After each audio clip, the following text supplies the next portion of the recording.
the first scammer farms got built during COVID, and he knows more than almost anyone in the Western world about how they originated and how they operate. And he admitted to me that he's actually kind of in awe at the cold brilliance of their business model. It's beyond, anything that we've seen before.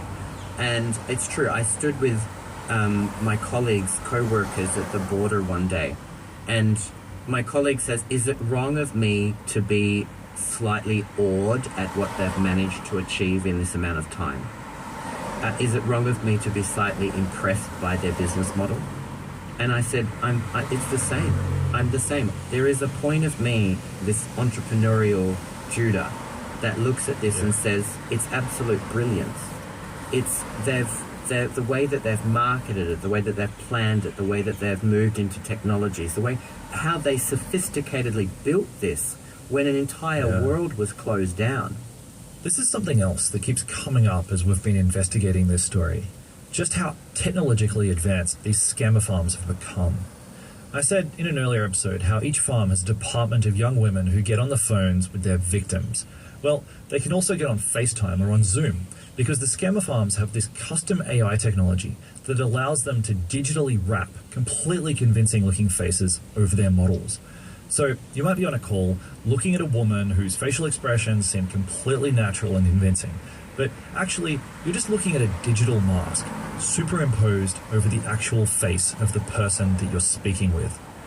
According to Judah, it's this kind of technology that's impressing even people who are working in AI. Yeah, so there was a global summit earlier this year that was held in Taiwan that looked at the AI technologies. It had law enforcement from so many countries that came to listen to speakers and to dive into what was happening with AI.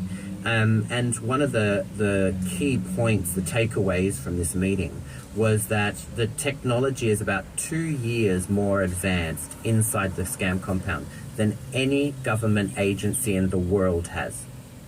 And what they did when they started this scam center, I mean, this is where you see the brilliance of their business mind. They started the scam centers by running these scam programs, like internet cafes. You go to work and you work within your little cubicle and you have your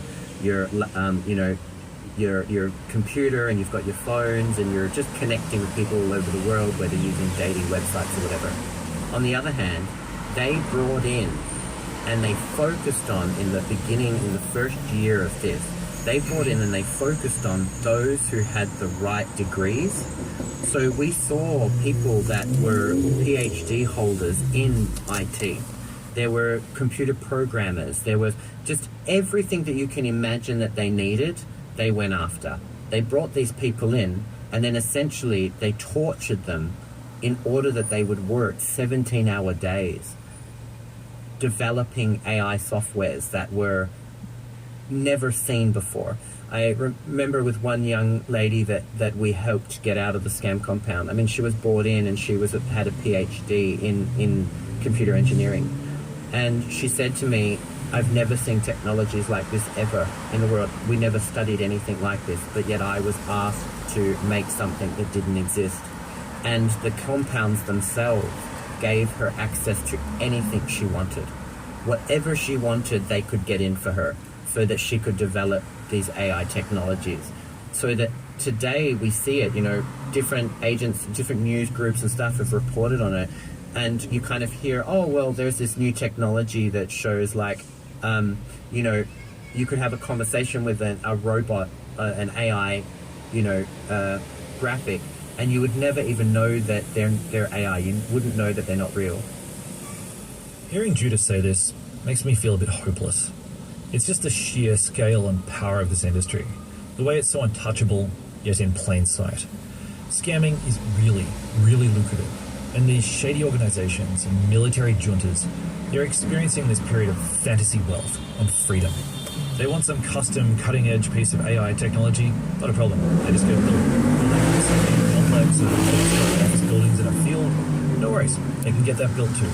Anything they want, they can do it. But actually, Judah was telling me that for some of the farms, all of this power seems to be going to their heads in kind of weird ways. And one of them is how they approach torture and punishment, and especially in the farm that Q got sent to. already had the most horrific forms of torture, it is becoming so much worse. There is no humanity left there. So where we saw it was beatings and tasers and black rooms and being strung up by your arms for days at a time, it was never enough.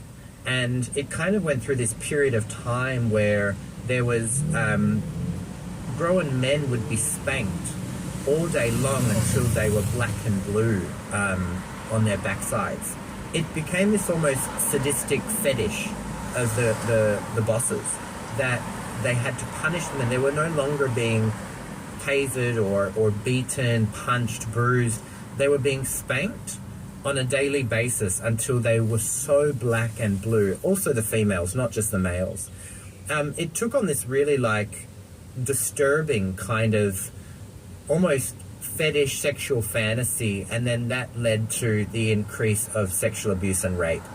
And it's horrendous when a greater percentage of people that come out no longer just testify, and that's male and female, that no longer just testify to beatings or testify to tasers, but testify to the fact that they have been raped. And it is now such a common occurrence inside that scum compound. So we saw what was abuse by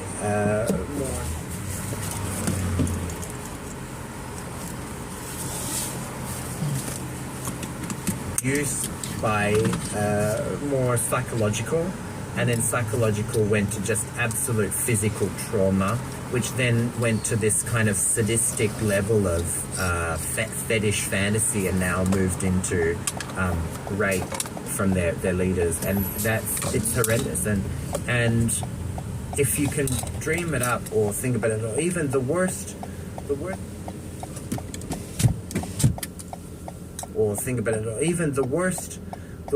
worst horror movies you've ever seen or thought of, they go far beyond that. It's just never enough. They're always looking for the next way in which they can make it worse for somebody. It's so bizarre. When you're saying this, I'm thinking about like criminal profiling that I've read, like books by FBI criminal profilers who talk about how serial killers, their behaviors evolve as they kind of mature into their careers in homicide. You know, it's got that kind of ring to it. In homicide, you know, it's got that kind of ring to it. Like, yeah, this isn't really doing it for me anymore. I'm gonna try some rape. You know, like that sounds pretty flippant, but it's a bit like that. Yeah, it is, and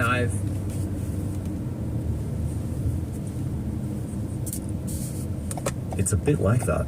Yeah, it is, and I've been so unfortunate to have witnessed even the murders that have taken place, because there are chat groups where those of us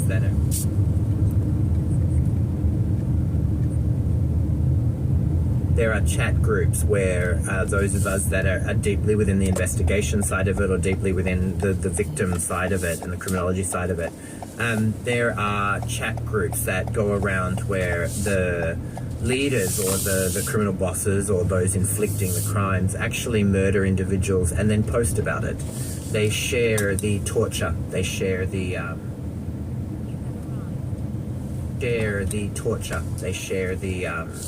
The pickup point is 20 meters ahead on your left. And then they share pictures of their dead. You've arrived near the pickup point. It's on your left. So it's exactly what you said. It's like the profiling, that it just gets worse and worse until they actually celebrate the torture in which they commit, and then they post it online. They post on these chat groups between other bosses of other companies in order to almost say, like, meet me at this place or do me one better. You know, how can you do the next one? And they joke about where they can bury the bodies and where nobody can find them and nobody cares. That's just one example of the way these groups are becoming more depraved with time. But there's another. Hi, how are you? Good, Dark thank rooms you. and black rooms, they're the same thing. One of the victims that came out had asked me one day, did you hear about the Red Room? Did you hear about the Red Rooms? And I had not at that time. And he said it's... I'm so excited. I'm so glad. Had not at that time.